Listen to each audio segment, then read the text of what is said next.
Hey, what's happening, guys? Here for the March edition. How to be a PJ, live video. Thank you for all those that submitted. We got a bunch of stuff we're going to go over, questions to be answered that you guys submitted, and I want to make sure I answer them. So I'll just talk about, a little bit of stuff that we usually go over, but a lot of people are new. Every month, we get new people in here, so I just want to make sure that we're explaining everything as appropriate so you guys know what's going on. All right, so real quick, a little bit about myself and, where I've been, how come I'm here, why is this guy trying to, do some workouts. What's up, guys? I'm glad you're all joining here. Also, while I'm doing this, recruiters are awesome, and they've been really helpful in answering the questions that I can't answer because I'm not a recruiter. I don't know everything about that world, so they're really good about answering those type of questions while I'm on here. And if you guys don't get them answered while you're here, then you can shoot them a message and they'll answer for you later on. But we'll get you an answer. All right, so who am I? I'm Brian Silva. I was PJ for about 12 years. I joined in 2005, and really back then there was no way to figure out what's going on with InDoc because really the internet was just starting up and it wasn't a big thing. So I didn't have any information going in, and I just was surprised by everything that we had to do. It's just holy crap, what is this buddy breathing? What is underwater? What is all this stuff? So I want to make sure that you guys have the tools available to get through InDoc. So I was an instructor also for 3 years. I was lead instructor at InDoc. I made the lesson plans, and I know all the guys that are down there right now. So any of the people that you're going to meet, I pretty much train them on how to do buddy breathing or mask and snorkel or whatever. So with all that stuff, I used all that knowledge that I had. I talked to the commander, the commandant of the school, and they wanted to make sure that they're on the same page as me. They want to make sure that you guys have all the tools and knowledge available and at your disposal in order to pass and get through InDoc. Because a lot of people don't know the type of exercise that are involved, the type of water confidence training, and you might be practicing over practicing or under practicing. You just don't know what's out there. So I urge you guys to go to the website, howtobeapj.com, and you can check out the grad standards, the past standards, the most current one if you didn't know. The run went up to 10 minutes and 10 seconds. So stuff like that I try and keep abreast with. And I talk to the instructors down there at the schoolhouse, fairly frequently, and they're giving me whatever's, the up-to-date stuff. By the way, I decided to just hang out outside today because it's kind of a decent day, and I just wanted to go outside. Tired of being inside and studying and being in school all day, so what little chances I get to be outside, I'm going to take that. I don't know what's up with this thing. It keeps on pointing down. So that's kind of about me, and I want to start this business just to make sure, like I said, you guys have all the tools available and answer all your questions. And, I get questions all the time, and I'm really happy to help you guys out. But first, you got to do the work yourself. You need to make sure that you're, reading up as much as possible, because I'm getting dozens and dozens of messages all the time. And as much as I want to answer you guys' question, sometimes I don't get to them just because they're not they're questions that you can find on your own. All right. So the workout programs, just so you guys are clear, that I offer are the InDoc grad, and that's for if you're passing the past standards. And the other one, ironically, is called the Pass the Past. So they're pretty straightforward on what you want to do with those workout programs. And like I said, being the head instructor at InDoc for the past 3 years, I tailored these programs to make sure that you get all the tools and information available and are ready to go for that specific event. Pass, you're going to pass as long as you do the work yourself, you put in all the time, you put in the effort, and you're motivated the entire time. InDoc grad, you're going to get past the grad standards. It's my goal, and I've trained hundreds and hundreds of people. Make sure that you guys are ready to go. All this knowledge, I literally had the lesson plans next to me while I was writing these workout plans. So that's why those programs are awesome. Update. So I told you I did a poll with you guys on shorts or whatever, the Sophie shorts. It's what you're going to wear at InDoc. This thing keeps on knocking down. It's what you're going to wear at InDoc and a lot of people like to practice running them and stuff like that. So we have a pair of the shorts right here. Boom. I think they're pretty awesome. The gray color, I think, is a pretty sweet touch. I don't know. Hold on, let me just fix this thing real quick. All right. Whoops. There you go. All right, sorry about that. Moved all my stuff outside, so it's kind of, whatever. All right. Yeah, so these shorts, they're exactly, obviously you're going to be wearing black ones when you're in the pipeline or going to indock. But these ones right here, they're going to go on sale sometime within the next couple weeks. There was kind of like, we only have a really limited supply because the company that we went through, some of them were a little bit off. So I want to make sure that you guys didn't get anything that was off like that. So it's in the back, but we have a limited amount that are really good, and you guys will get updates on that whenever they come out. And also, ladies' t-shirts. Yeah, I've been pretty busy with school, this stuff. Right here, obviously, for ladies, not for me. Same thing down the spine, that others may live. So you should be able to expect those also coming pretty soon.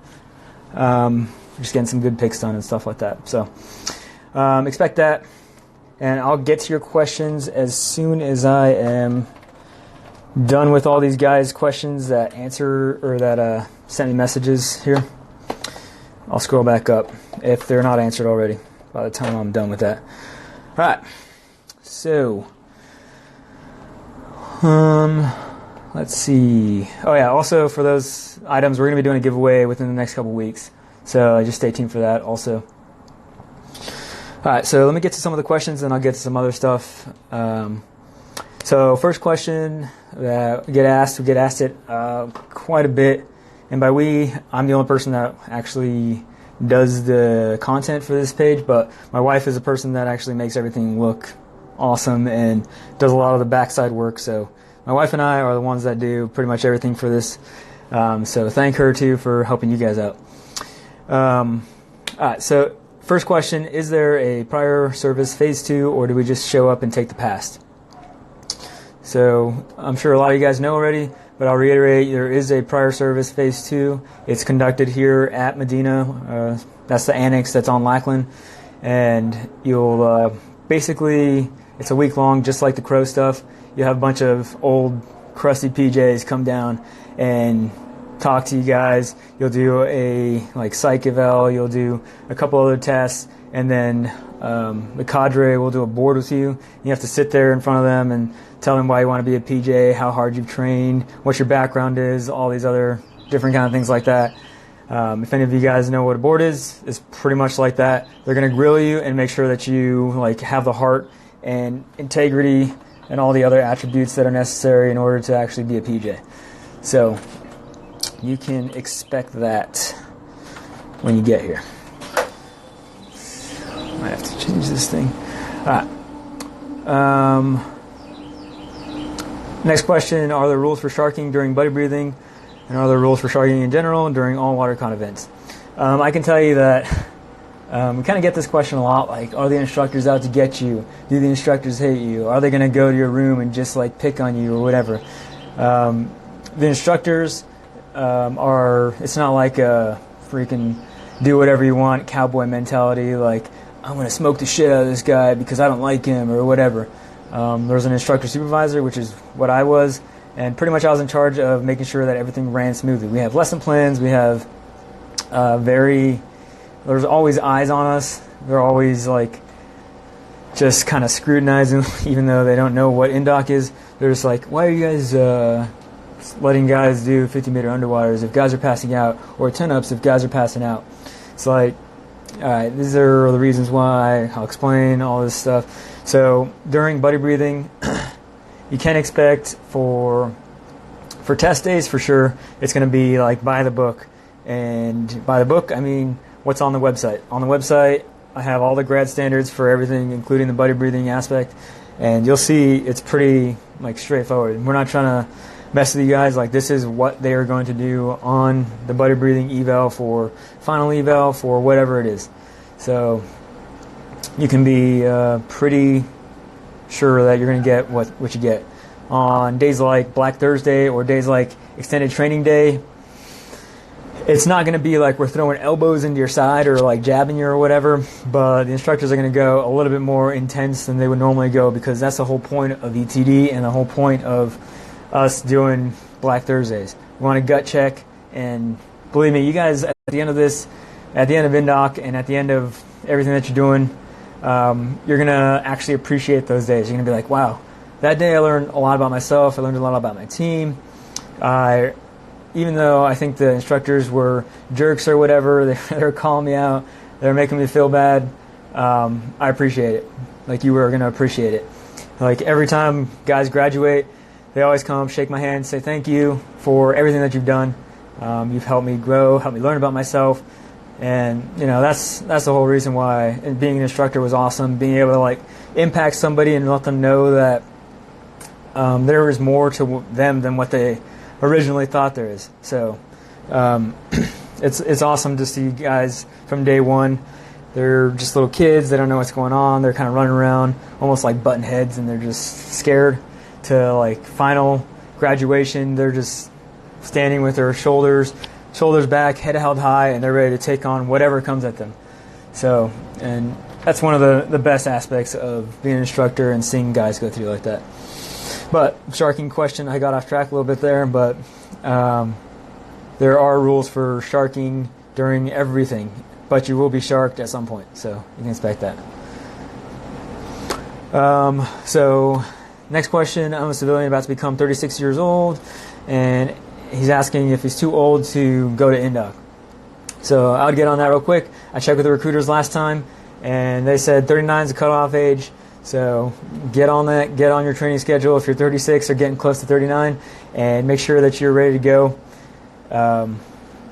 and train. Yeah, get on that workout program.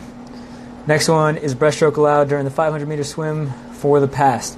You can do any stroke that you want to do. You're not allowed to have fins, but I would really work on freestyle. That's the most efficient stroke, unless you're like some breaststroke freaking Olympian or whatever.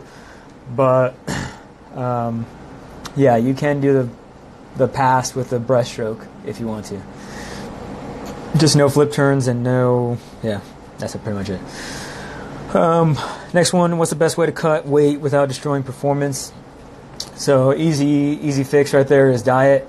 Obviously, you want to tune your diet, and also along with the program, any program you buy, the pass or the INDOC grad, you're going to have a nutrition guidelines that you can follow, and it'll help you. It'll describe like a day at INDOC and see how you can alter your nutrition to meet those needs and how you're going to kind of work around those things, because it is kind of a little bit more difficult when you have like a chow hall and you have just a shopette. You can't just drive your car down to the supermarket and buy a bunch of groceries, because we keep pretty restricted on passes for guys when we're actually at INDOC or development course, because a lot of guys end up getting inside their heads like other things, and they miss normal life when they start going out and doing that stuff. Anyways, so cutting weight, obviously nutrition is the best way to start with that, and then aside from nutrition, obviously keeping up on your cardio, and that's pretty much the best way to do that. Next question, how much should I be running every single day? I wouldn't run every single day if I were you guys. It's really like wherever you're at. If you're really good at running and you can run like a 6-minute mile for 4 miles or whatever, then I would say you don't need to focus on running as much. Like, you don't want to just be a running superstar and not be able to do push-ups. So I'd say do some stuff to maintain your running, like running 4 days a week, maybe like 3 miles each day or whatever, with some intervals, some slaloms or whatever, mix it up, and then one long distance day of like 8 miles if you're that good. But if you're just starting out and running, then I would definitely run 5 days a week. And on this one, for 5 days a week, I'm talking about for this one for 5 days a week, I'm talking about like, you're going to be doing Mondays, like a 1.5 mile or whatever, and then Tuesdays, you're going to be doing some kind of alternate cardio, like bicycle or row or whatever. And then next day, run, next day, alternate cardio, because if you start running and then you start like, I'm going to do 5 miles, I don't care what it takes, you spend 5 hours or whatever running, and you're just going to give yourself shin splints and you're going to hurt yourself.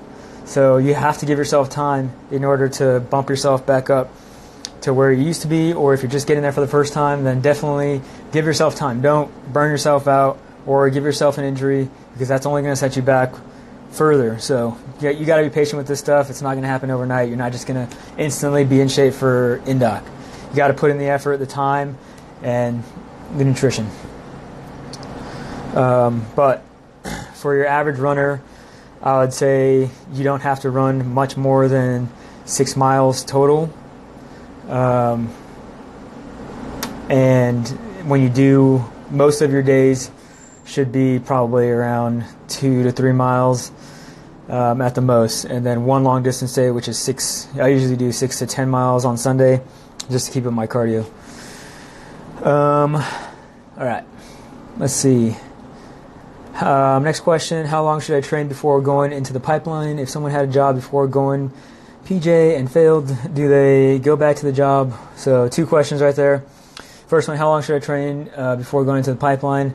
Like I said, it's kind of up to you. If you've been doing freaking gymnastics and track team or cross country your entire life, then you should be good. You should be able to focus on whatever area you're weak in, which is probably WaterCon if you've only been doing those things. And once you're done with that WaterCon, you should be good to go. Check out the website. Like I said, you have the grad standards right there. If you're not meeting those, then work on that area. But realistically, I think for at least 8 months, I think you should really start trying, even if you're like in decent shape or whatever.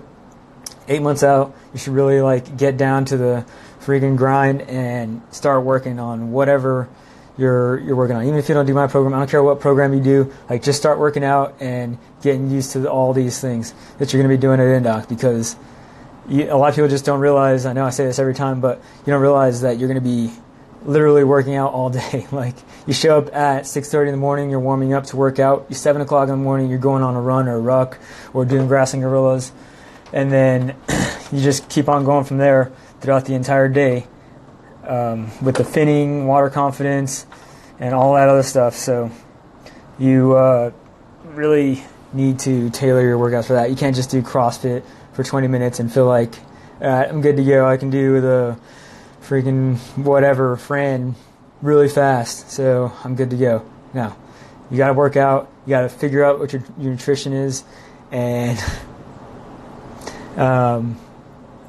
just figure out like how you need to eat, how your body reacts, how much freaking electrolyte beverage you need to drink. So I'll get somebody on here near the end of the video.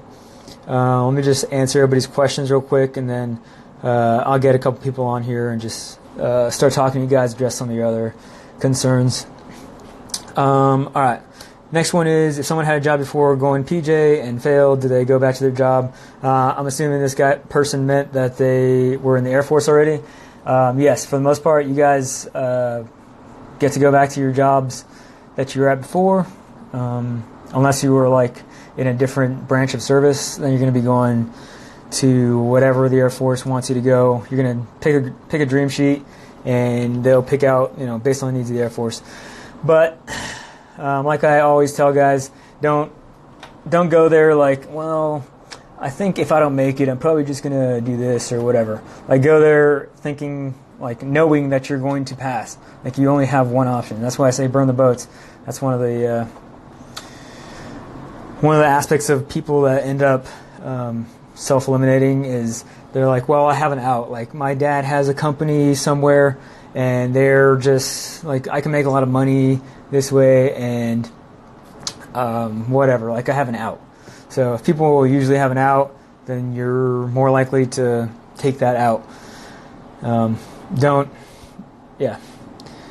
Put your freaking all the money on the table and go for full force. Next question: do STS teams hold tryouts, or you just got to hope you get picked up or assigned? So it's kind of there's a couple different types of STSs. There is an STS that has a selection, and it's a little bit more difficult to get into. And there are guys who have been through INDOC that don't make it. However, it is mostly for other reasons other than like they can't physically do it unless they're just old and they hurt themselves. A lot of it is like people just think, oh, I went through induct, I can just do whatever without preparation. They forget all the preparation that went into that.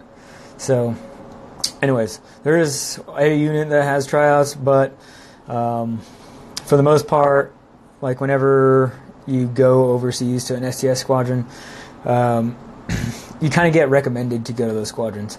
You don't just always go to STS squadrons. They pick like top of the class for if you're going there from Kirtland or something like that. Your supervisor at your last duty station will recommend you to go, or something like that. All right. So I think that's all the questions that I had here. Let me get through your guys' stuff here real quick, see which ones are answered or not answered. All right, we got a lot of stuff on here. So let me just go through it real quick. See what kind of questions you have. Marcos Torres 6. Do you get a chance to try out for the past in basic training? So another thing that the Air Force implemented is you're going to be talking to an actual PJ while you're in basic training.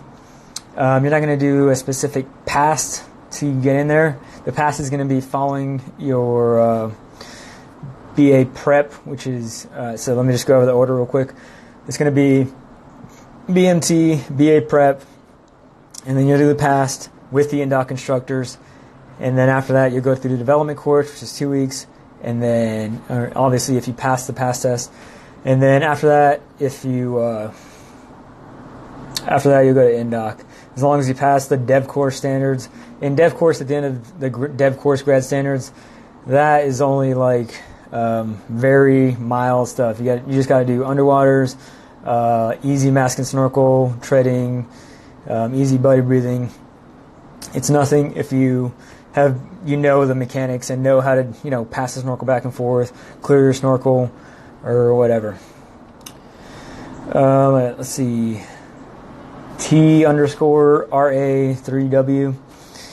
For someone who is a 21-year-old who's wanting to go crow, what are some tips to improve your swim technique?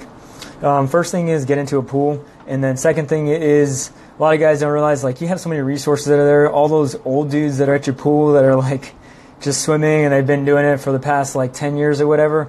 Those guys are more than willing most of the time to freaking talk to you and show you how to swim. And they've been doing it their whole life. That's kind of what I did whenever I was first coming in. I wasn't, like, an amazing swimmer or anything like that. I just freaking, attached to an older dude that knew how to swim, and I can see, like, he was always out lapping me or whatever. I was like, hey, do you mind, like, showing me or watching me real quick and, like, giving me a couple pointers, tell me what I'm doing wrong? So that's an easy resource right there. And then, obviously, you got to put in the time and the effort. It's just like, if you don't swim very often, it's just like running. Your body doesn't know how to use those mechanics in order to efficiently do whatever you're trying to do. So you got to go out there and swim a couple thousand meters. I swam up to like 4,000 meters before I went to school, even though like the test is not going to be that.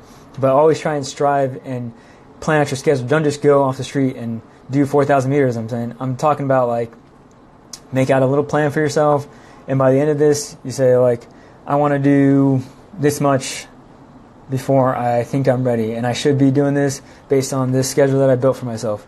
You know your limits, or you think you know your limits, and you'll test those. I'm sure they'll go well above and beyond if you keep on a strict schedule and don't hurt yourself. Let's see. Sean Jr. 808. How does the PJ pipeline look for reservist or Air National Guard? So for those guys, it's pretty much the same thing as the rest of the guys. You're still going to go to Kirtland in between your school because we want to keep you in student status. And even the Crows are going this way as well. Before it used to be that the Crows were going to the unit and staying at the unit in between schools, but we found that they just ended up getting, for lack of better terms, the shit work at the squadron and doing EPRs and stuff like that in between schools, and that wasn't really helpful to their pipeline. So we wanted to make sure that those guys we're focusing on their career and everything that's important, like passing schools and actually becoming a Crow rather than doing EPRs and that kind of stuff. So just like those guys, the Air National Guard and reservists are going to be doing the same type of path, and then being with a team, which is really important to the growth of like how you're going to act as a PJ, and knowing that the team is first and being there to help guys out in their time of need, because stuff's going to happen during the pipeline. So you can expect that for the pipeline. Brandon Good, 7238. As an instructor, what seemed to be the number one reason for attrition? Honestly, I used to do all the processing for the guys at SIE'd, and SIE is self-initiated elimination and quitting, whatever. So I did all the paperwork for those guys, and most of the time it was they had a lapse in judgment, a moment of weakness, while they were in the pool, while they were doing whatever it is, and they're just, didn't think that they could do it at that point in time. It was hard to breathe, so they're just like, oh crap, I'm out. All right, I quit. So they get out of the pool or whatever. So we see that a lot more in younger guys. The more mature guys are a little bit better at like, all right, I got this. Like, I planned this out. I knew this was going to happen. I'm just going to gut through it. Everything's got to end or whatever.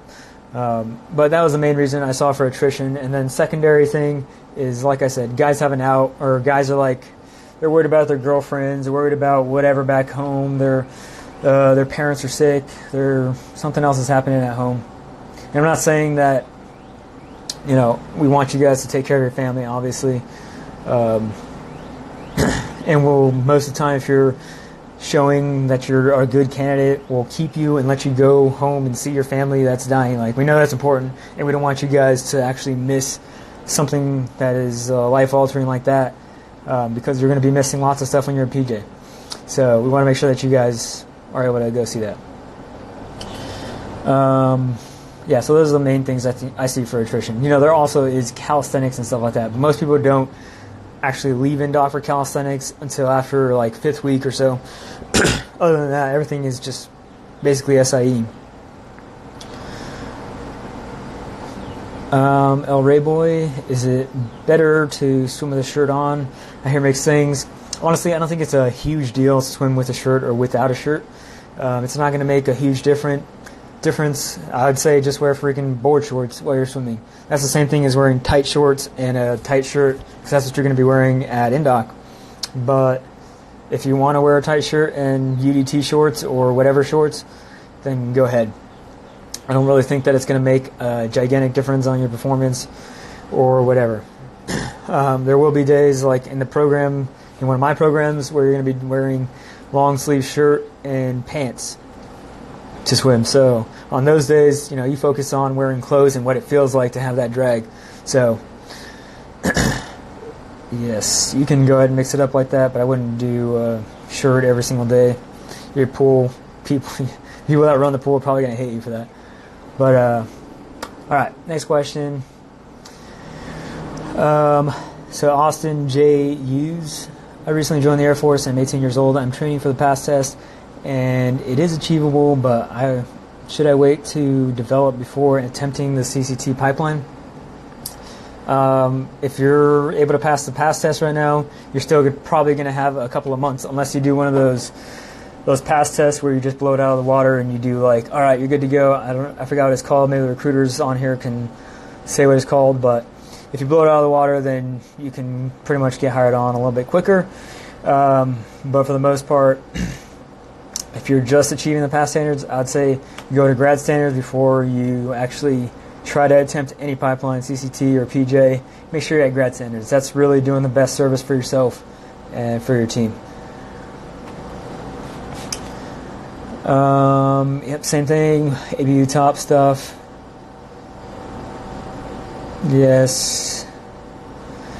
So Roop Easy, how athletic was I before joining the Air Force? So I'd done quite a few different sports. I'd done like cross country, track, wrestling.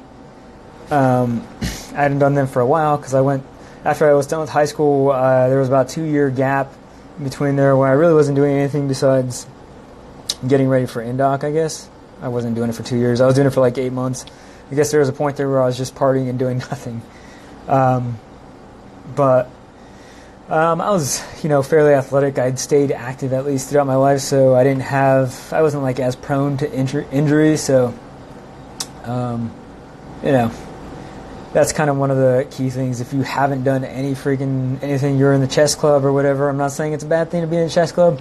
You're smart, but make sure that you are using your body like wisely. Don't go from chess club to freaking track superstar or whatever.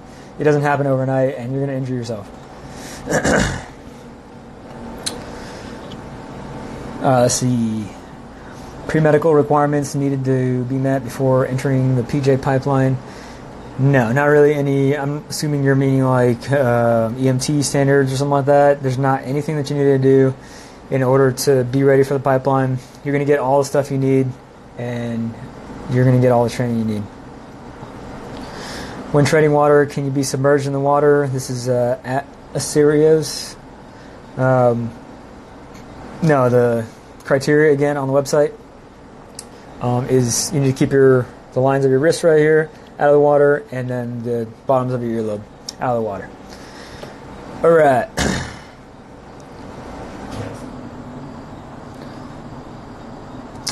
How long is a general day at Indoc?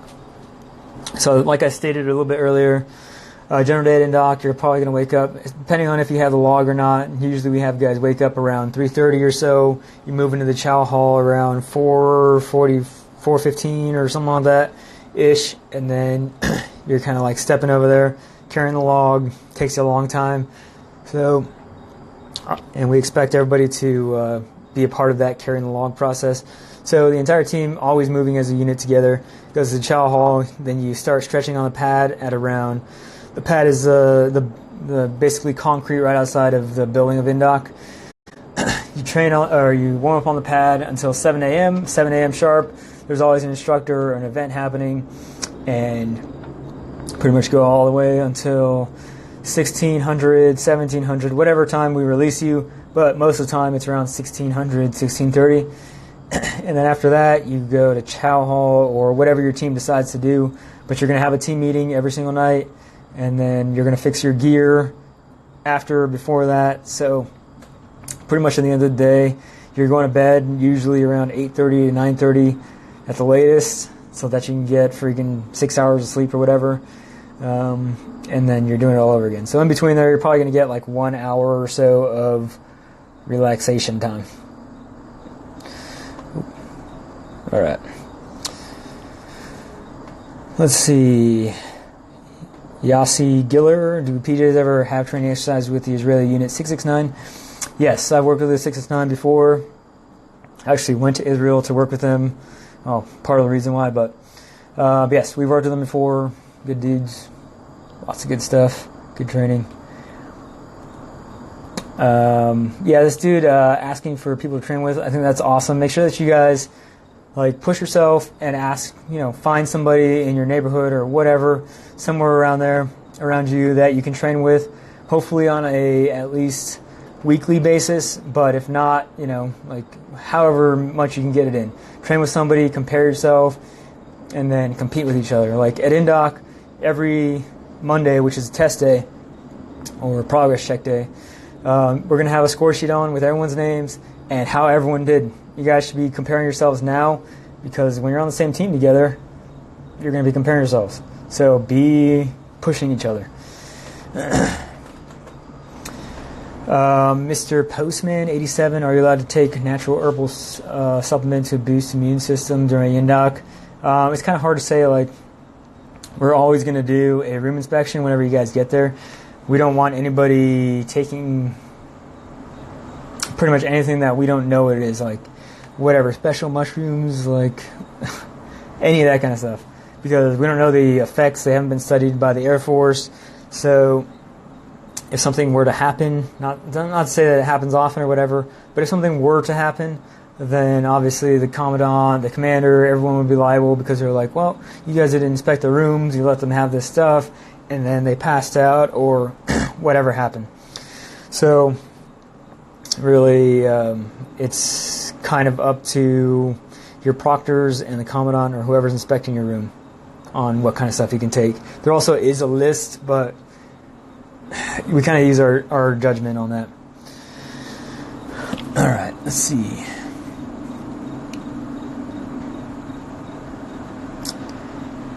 Cat Daddy, you just got a 16-pound dive belt. How should you use it to train? Just treading, or should I be swimming long distance and performing underwaters with it? Definitely don't perform underwaters with a wave belt. That's dangerous, even if you have a buddy there. Like, even when we're trained how to pull people up and we're right on top of you guys, you know, sometimes it just doesn't always work out. This thing is being ridiculous. All right, hold on. Sorry about that. Technical difficulties. We'll fix it.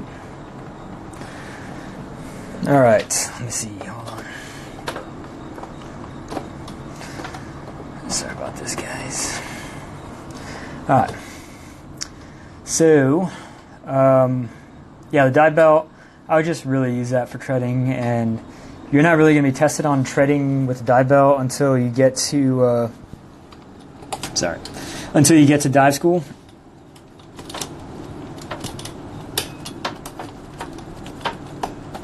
All right. Almost. All right. So, yeah. I wouldn't do too much with the dive belt. Let's see. Zach, Team Fieldcraft. Funny. Holy shit. Really having difficulties today, huh? Because I wanted to sit outside. It's all good. Alright. Yes, I'm going to save all these videos. They're going to be on the YouTube. Even this stuff of me trying to figure out this stupid phone situation. But it's all good. Let's see. Darren Abad, what's happening? How much breathing time do you get between your two 25-meter mask and snorkel recovery? So, when you do your mask and snorkel recovery, you're always going to get the amount of time that it takes for you to do your underwaters. So if you're doing 3-minute interval underwaters, then you're most likely going to get at least 3 minutes to do whatever iteration. If you're doing multiple iterations of 25-meter mask and snorkel recovery, then you're going to be doing the 3 minutes for, you know, everything else. And that's the interval we stay on for everything, in-dock included. Kinley Stumpf, studying NREMT. Honestly, I wouldn't go into the books too hard with that stuff. If you want to do it at your leisure or whatever, that's fine, but don't spend all your time doing that. Spend your time making sure that you're physically ready, mentally ready, in that, like, mentally toughness, and be ready to go that way. Let's see. Do retrainees go to BA prep after phase 2 and before in-dock? No. Right now, retrainees don't go to BA prep. I think at one point they might be going to BA prep, but for right now, they're not going to BA prep. So, yeah. Hold on, my wife's here to help me out. This difficulty stuff. Alright. I don't know. I don't have anything to put this light on. Now it's too tall. Alright. I'll just keep on answering your questions. We're going to try and get this figured out. Alright. Firefighter Medic 34. I think I've talked to you before. What's happening? Thanks for coming. In your opinion, is it better to take paramedic before in-dock? If you're, like, really close, then do the paramedic. If not, then don't worry about it, like I said. A lot of people ask this, Benjamin, since 99. A lot of people ask this question about being flat-footed for some reason. And honestly, I'm pretty flat-footed. Hold on, I need to get this higher. I'm pretty flat-footed, and it hasn't ever really affected me much. It's just something that you live with. As long as you train yourself and, you know, like, increase your standards weekly, work up to it, then you'll be fine. I know some people are talking about like being med boarded or whatever for flat feet. Like, just get around that stuff and figure out how to not really make it stand out too much, I guess. Don't like lie or anything, but you know, I'm flat-footed, so you guys can do it. Let's see. Josh244 in the prep program, talking about BA prep. Do they teach you buddy breathing techniques? Yes, we have some instructors actually now that were in-dock instructors. We just moved them over to the BA prep side, and they'll do part of your water con, make sure that everything actually runs like it's supposed to, and they'll help you out with that. Sorry, still working on this thing.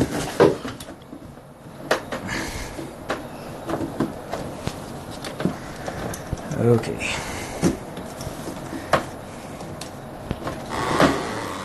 All right.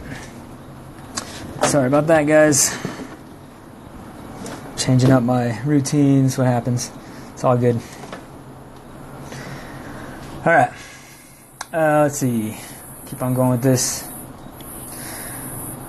Let's see. For prior service, going to International Guard, how long are you a cone before going to INDOC?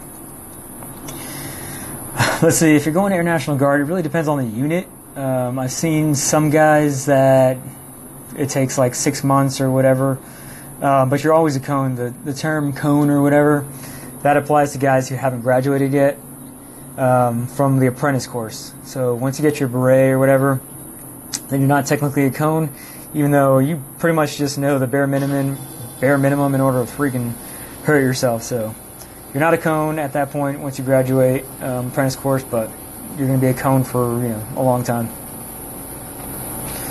Let's see, Silly Bunny _ do you guys freestyle with fins or combat recovery stroke with fins at INDOC? Yes. We'll do a little bit of freestyle with fins, but for the most part you're doing like the traditional finning side technique or whatever, and that's what you're going to be evaluated on. Combat recovery stroke you'll be doing whenever you go to the lake, but it's not going to be very often. You'll be evaluated on that kind of at the lake, 2,000 meters, but no one ever really fails that. It's a little bit more loose, I guess you might say. Let's see. Jacob Worth, if you get injured going through INDOC, if you're retraining into it, a lot of times if it's an injury that's not going to supersede 60 days, then we'll keep you around. But if it is going to take more than 60 days for recovery time, you can expect that you're going to be sent back to your unit and then come back at a later date, or you might have to be eliminated from the program altogether, just so like that you're not sitting around doing nothing. Because we don't want guys, obviously the Air Force doesn't like people sitting around doing nothing overall, and really you don't want to sit around doing nothing for a year just being a freaking cone doing stupid details and stuff like that. It's better for you career-wise to go out and do something else.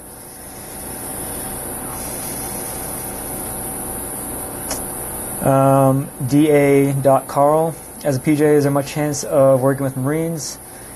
Yes, like USAS Spec Ops Recruiting said, there is definitely a chance to work with the Marines. I've worked with lots of Marines and flown with them lots of times, especially on deployments and sometimes during joint exercises and stuff like that. But really, if you're looking to work with the Marines or whatever, you can go be a Marine.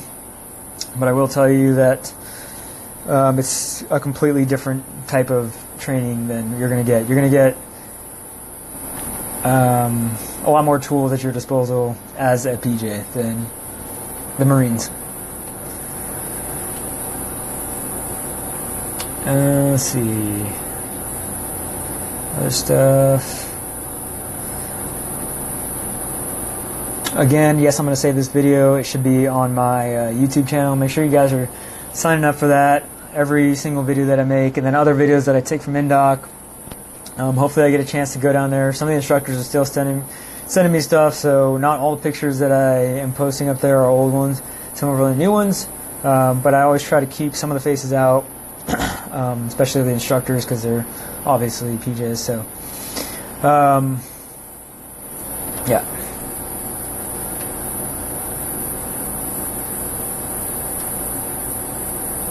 Let's see. Matthew Arnold, being prior service, I'm being told that if I don't get through indoc, I get separated. If I get injured in indoc, will that mean I will be separated, or will I be able to get healthy again? So I don't know what you mean by prior service. A lot of guys, like if you have been in the Air Force before and then got out and then are rejoining in the Air Force, most of the time they'll give you the opportunity to either retrain or stay, if you're awesome and we want to keep you around, then we'll give you a chance to stick around in doc and get a second chance or a third chance even in some cases if we think you have the right mentality.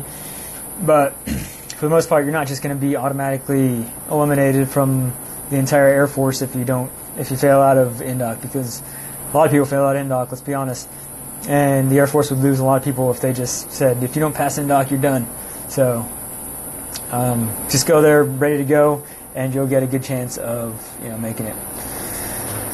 Let's see. Like I said, Sarcotic Spolsky, you're usually doing mixture of freestyle and finning throughout the week to practice. So, also, just so you guys know, if you guys are just joining or whatever, I'm outside right now. Looks like the bugs are picking up, but it's all good. Try to do something different because I wanted to get outdoors. Tired of being inside studying or inside in class or inside for whatever. So I wanted to mix it up a little bit. Having a little bit of technical difficulties, but whatever. It's all good. Getting your questions answered. You're good to go. Thanks again to everyone that's here. And make sure you guys are spreading this knowledge as much as possible.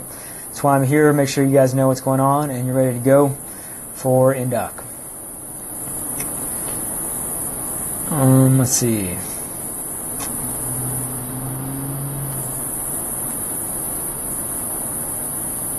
All right.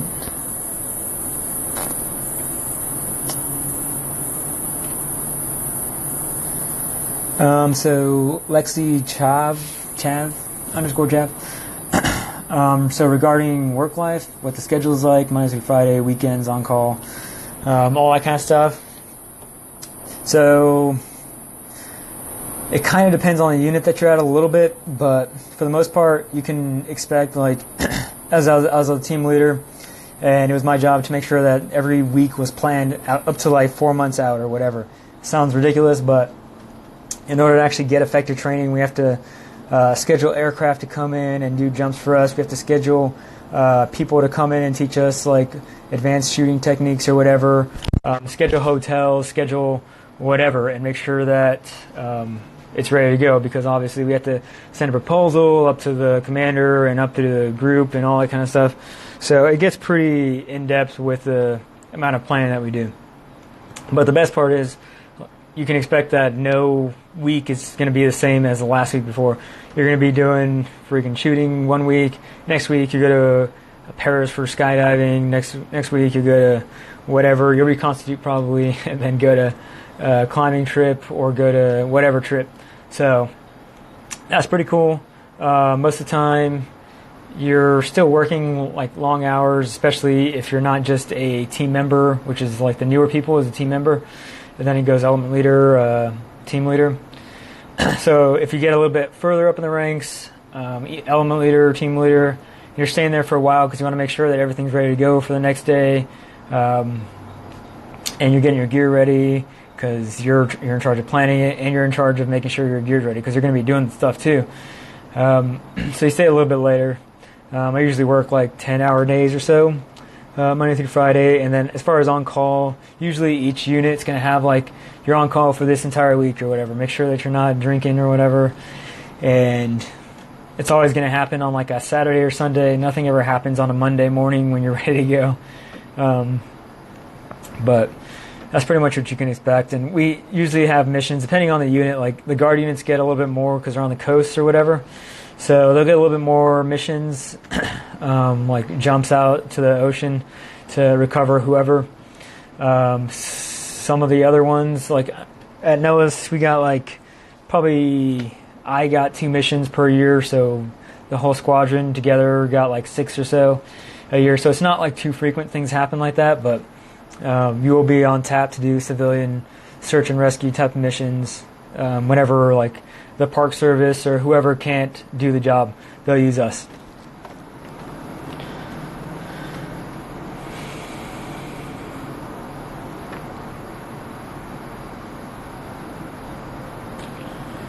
Let's see, deplorable Evan at you. Oh, yeah.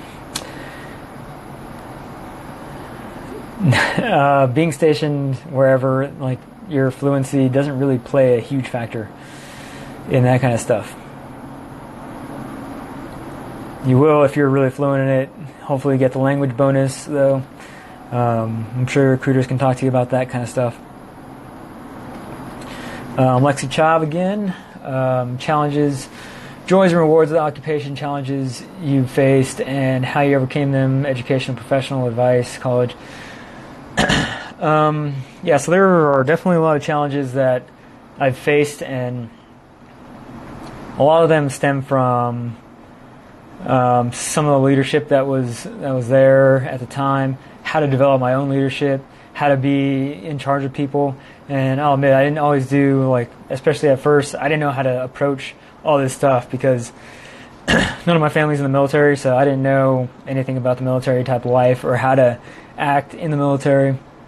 So it was kind of a little bit difficult for me at first, being in the military.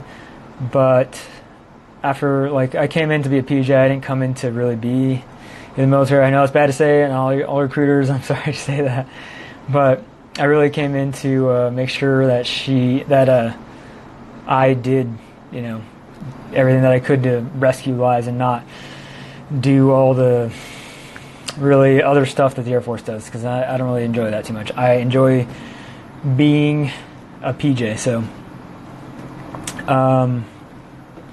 yeah, so that was kind of the bigger things that I had to face. Yeah, TC, if you're instantly going to get a bushy mustache, you're probably going to have to shave at least twice a day because you're going to be getting that beard coming in, the operator beard. You can't really stop it. And then, as everyone knows, PJs have awesome hair, so that's going to instantly happen. If you have a messy hair right now, it's going to be fixed. So, let's see. I don't know, Clay JJ, why CCTs don't come in and try and help out the rest of the CCT dudes. I've actually asked them to help out and get some of the knowledge, but I don't know. Let's see, Michael DiPiazza, is there a way to get PJ written into your contract? That would be a question for the recruiter.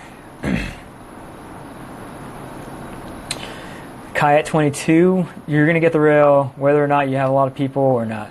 As long as you have more than 6 people on the team, then you're going to be getting the rail. Or even if you have exactly 6 people on the team, you can still get the rail, no matter what. Or if you have less people, then we're going to give you a different training aid. It's all on what you earn, really. DA Carl, if you brought a foam roller in dock, yes, you can use whatever foam roller or whatever in your room. Obviously, we don't want you bringing a bunch of other drugs and random crap or whatever, but a foam roller, yes, definitely you can bring in your room and use it in dock. Actually, at the schoolhouse, we have foam rollers and stuff for you guys, so you don't have to worry about that.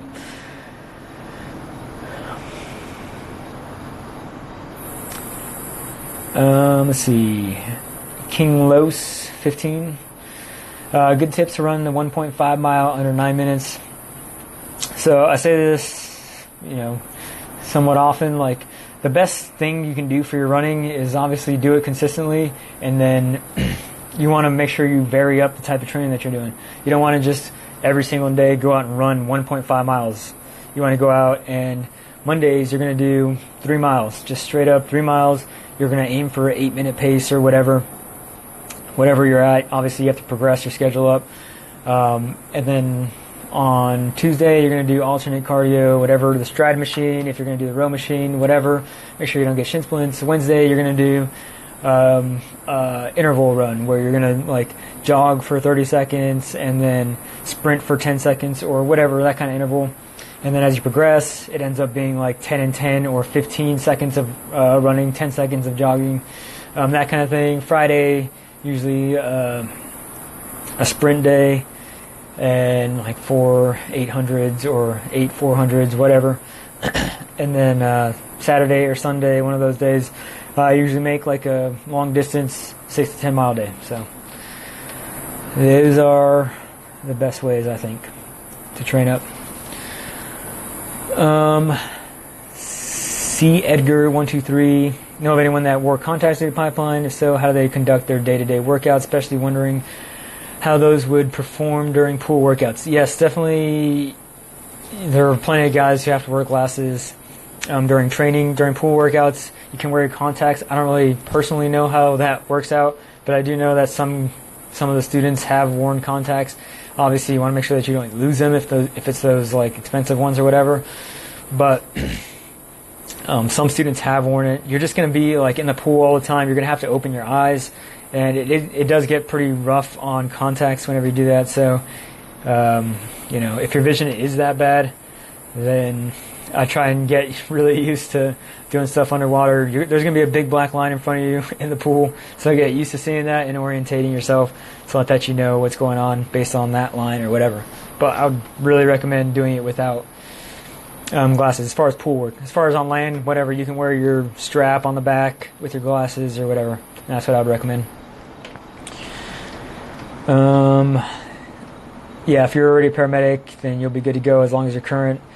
That question comes up a lot. Again, guys, go back, I have a frequently asked questions on my page on the beapj.com page, so you guys check that out, and I have a lot of these questions on there, so I'm gonna have to keep on repeating myself. Let's see.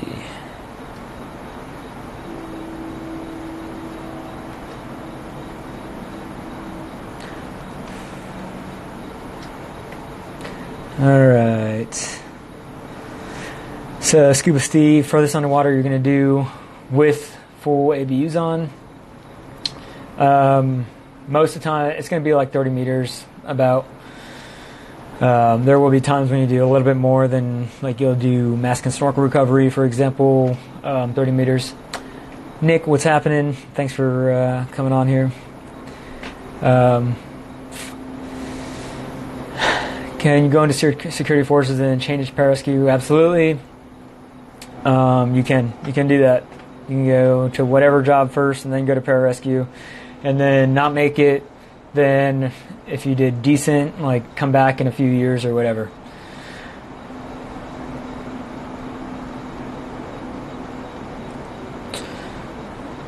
Mr. Postman 87, how long it took to get your 25-meter subsurface swim down?